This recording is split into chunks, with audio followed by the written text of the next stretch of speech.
What would you do if we told you that the devil was not just a thing we made up to scare the kids, but is actually an actual being made of numerous emotions and lives among us? You would probably call us crazy, but for billions of people, it is reality. According to the believers, the devil has been shaping our world ever since mankind existed, and his historical footprints can be seen from the blood-soaked valleys of ancient Jerusalem to the desperate cries of the possessed in Vatican City, and are evidence that every action of his is made just to bring chaos. Is all this talk just folklore? The instances we are about to tell you are not all myths, starting from child sacrifices that turned sacred ground into hell itself, all the way to exorcisms that send demons screaming into the void, to barren lands and beasts that seem to be spawned out of our very worst nightmares. The signs are everywhere. The real question is not, is the devil real? The actual question is, just exactly how much longer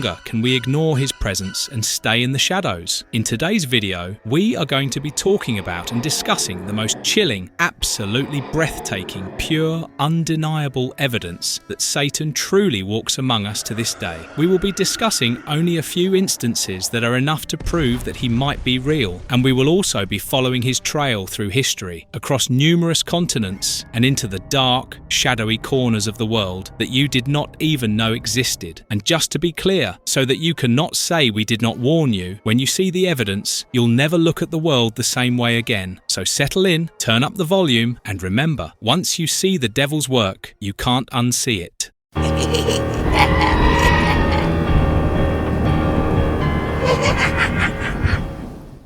Valley of Hinnom, the devil's ancient footprint. The very first instance we will be talking about originates really close to a place that is considered holy by many. Yes, we are talking about the holy city of Jerusalem. Jerusalem has been standing for thousands of years as one of the holiest cities on earth. It is famously known for being able to draw believers from around the world, but just a little beyond its sacred walls, there is a place with a dark and terrible history, one scary enough to send shivers down your spine, famously known as the Valley of Hinnom. Although in today's world it may seem quiet, but in the ancient times, even before Jesus sacrificed himself, this valley had been the site of rituals so horrific that God himself mentioned and condemned them in the Bible. The famous holy book, called the Book of Jeremiah, first told us that in the Valley of Hinnom, numerous men and women sacrificed their own sons and daughters in the fire for their own selfish greed. They did it not to honor the God of Israel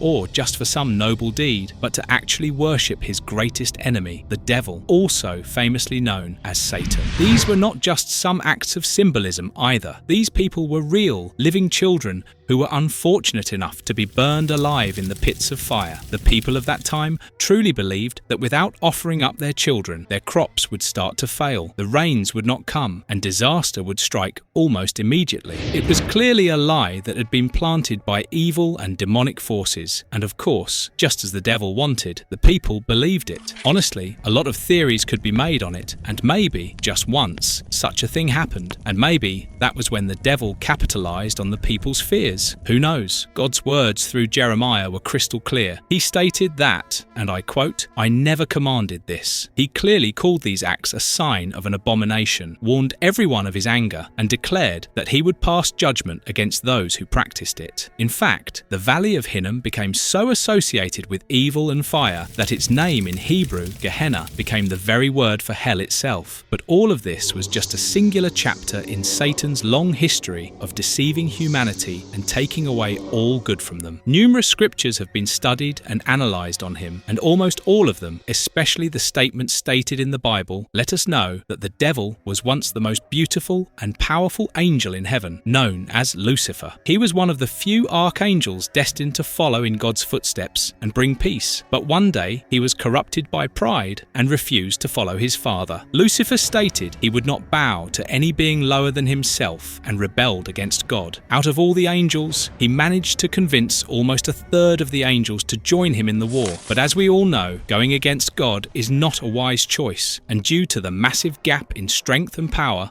the rebels lost the war in heaven and were cast down. This led to them becoming the demonic forces that still manage to plague the world to this day. Across numerous cultures and religions, almost all of them recognize the existence of Satan. In Christianity, he is and was famously known as the Prince of Darkness. In Islam, he was Iblis, the one who refused to honor God's creation of Adam. In Buddhism, he appeared as the Mara, aka the tempter who sought to pull the Buddha from enlightenment so that he could never find true inner peace. Honestly, folklore added even more names, such as Beelzebub, Old Nick, the Evil One, etc. But one thing was clear. Behind them all was the same being, aka the ruler of evil, the crown wearer of hell, the great deceiver, the devil. The sacrifices in the Valley of Hinnom were one of his earliest and clearest victories over the human heart and its conviction, making sure it was convincing enough to make people trade the lives of their children for promises of prosperity. The devil's work here was not a myth or a metaphor. It was real. It was truly and utterly present in every form that was physical, and it has definitely left a scar that still stands as a warning. The Valley of Hinnom is a reminder that Satan's influence can twist and turn human beings into slaves who would commit heinous crimes and acts beyond anyone's imagination, and that his war against God and humanity has been raging for thousands of years, but the end does not seem to be close.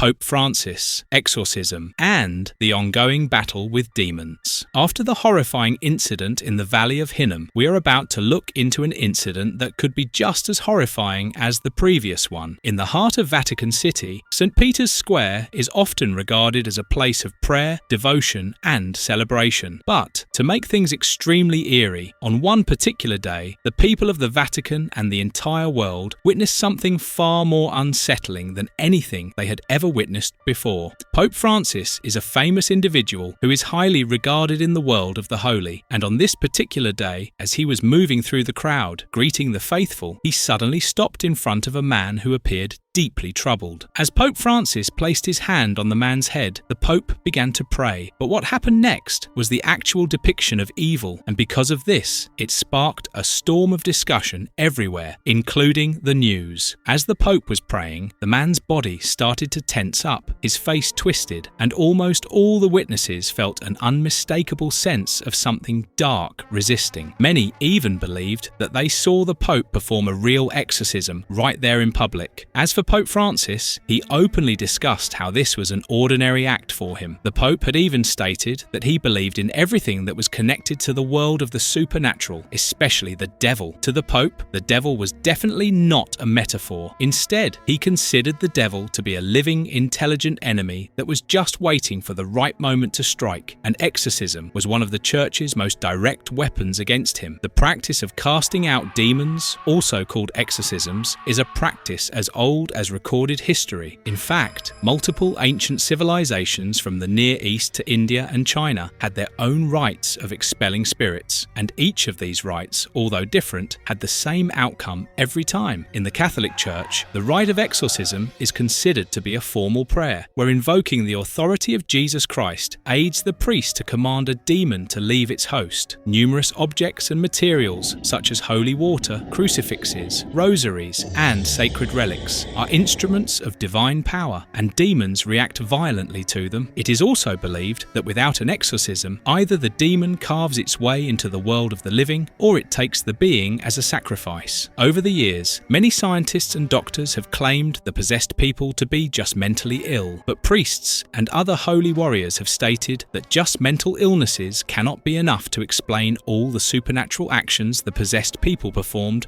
while they were under the control of evil. A movie that perfectly depicted just how horrible it could be being under the control of the devil is The Exorcism of Emily Rose. This movie is based on the story of a girl called Emily Rose who had gone through numerous exorcisms, but in the end succumbed to the wounds and illnesses she had accumulated through the process of her numerous exorcisms. As shown in the movie, the demons usually feed off of the pain of the family and the individual, and that is what gives it power. And honestly, there is no way you can fight it off alone, even if if you are a warrior of the Lord. The devil seeks to pull people away from God, to entangle them in sin, despair, and destruction. Possession is one of his most aggressive tactics, but it can be overcome by the authority of Christ. The event that unfolded in St. Peter's Square that day was a direct reminder to the world that the devil was real, and that his army of demons is always active, and that the battle between the light and the dark is still ongoing. As long as the devil continues his attacks, there will be those, like the Pope and the Church's exorcists, who stand as defenders. They will be armed not with weapons of steel, but with the unshakable power of God and the wisdom he bestowed upon them to show the possessed the true path.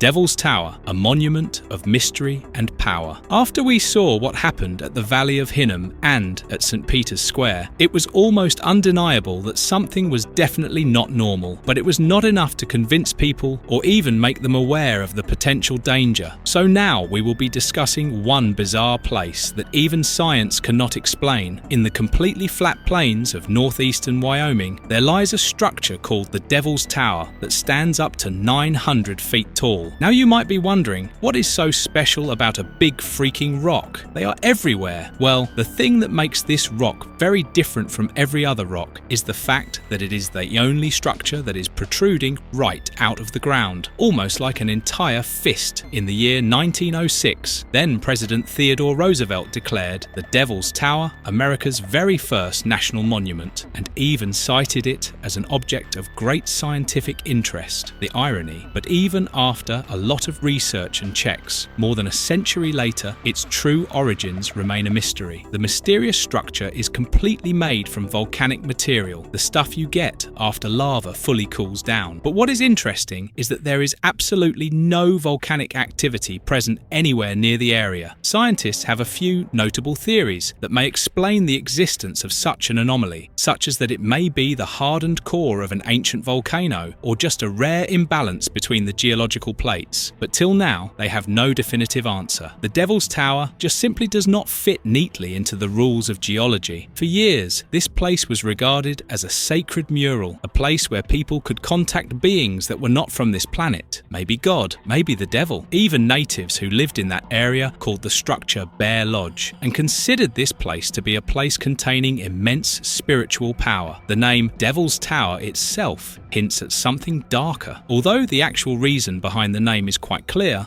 why it would be named as such and then declared a place of scientific interest still confuses people to this day. While officially it may just have been the result of a name that got mistranslated, many others believe that it reflects an ancient awareness that the site may be connected to something much darker, possibly even something demonic or unholy. To make things even more interesting, numerous people believe that the Devil's Tower actually was a beacon made by God himself, but was later proclaimed by the devil to taunt and make fun of him. The Devil's Tower gained immense popularity after Steven Spielberg's film Close Encounters of the Third Kind. This movie depicted the place as an opening for the aliens to travel to our planet, and honestly, it may not be that far-fetched. After the release of this movie, the population visiting this place doubled, and it has remained like that ever since. But till the end, the question still remained unanswered. Is the Devil's Tower truly a sacred place, or is it a place to contact something much more sinister?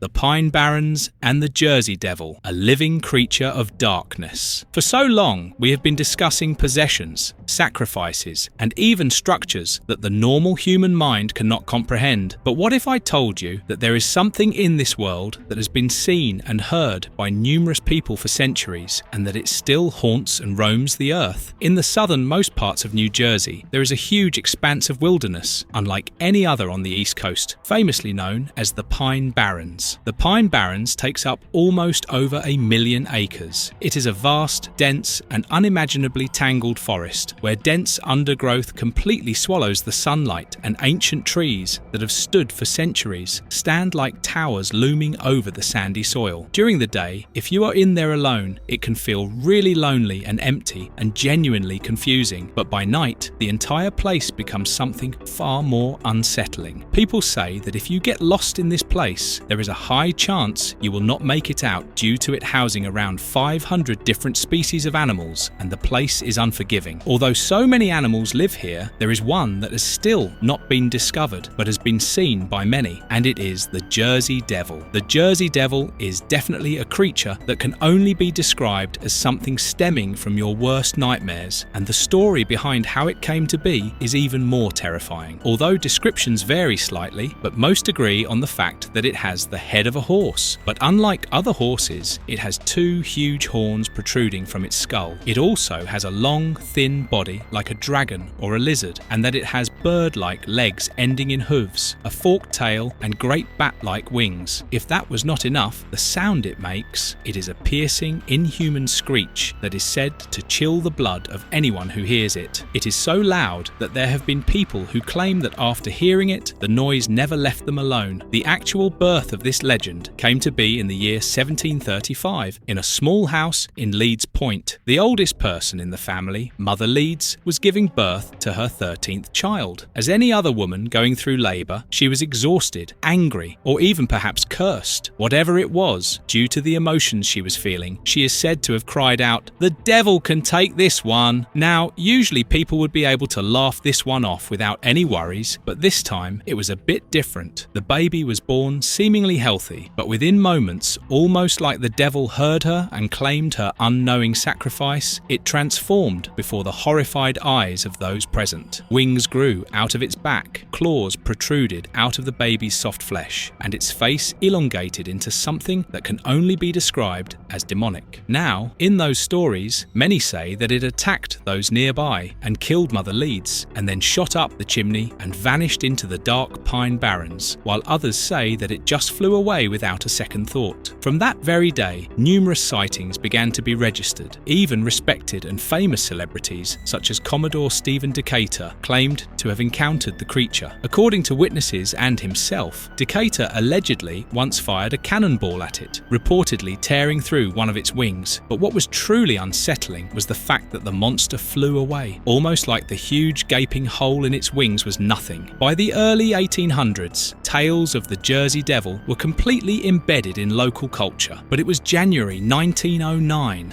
when the legend became so prominent that it became a thing the entire nation started to talk about. In just the span of 1 week, hundreds of thousands of sightings were reported across New Jersey and Pennsylvania. The fact that people even outside Jersey, people who had never even heard of the legend, had reported these sightings was crazy. People claimed that they had seen the devil gliding over rooftops and even found its strange hoofprints in the snow, not just on the ground, but also on the rooftops. Due to all these scary instances, schools started to close, businesses decided to shut down, and armed posses started to roam the woods, not just to hunt the creature, but also because the Philadelphia Zoo offered anyone $10,000 for its capture. The panic of the creature's existence eventually faded, but sightings never stopped happening. Many skeptics believed that the place made up this legend, or that people were just lying to get attention, but the proof is undeniable, not just because of the recent accounts, but also due to the legends of the natives that lived there hundreds of years ago. Some Native American traditions, long before colonial times, spoke of this place or region as the place of the dragon. This suggests the creature may have been present even before the European settlement for centuries. This discovery led many to believe that maybe this creature rebirthed itself every 100 or 200 years to curse and haunt the place. Honestly, it does not matter whether the Jersey Devil was born from a cursed womb or an ancient demonic foothold. The Jersey Devil, to this day, remains an enduring physical reminder that the devil's work is not limited to the unseen and the untold. In the Pine Barrens, the darkness does not just watch from the shadows. Sometimes it has wings and it watches you from right outside your house.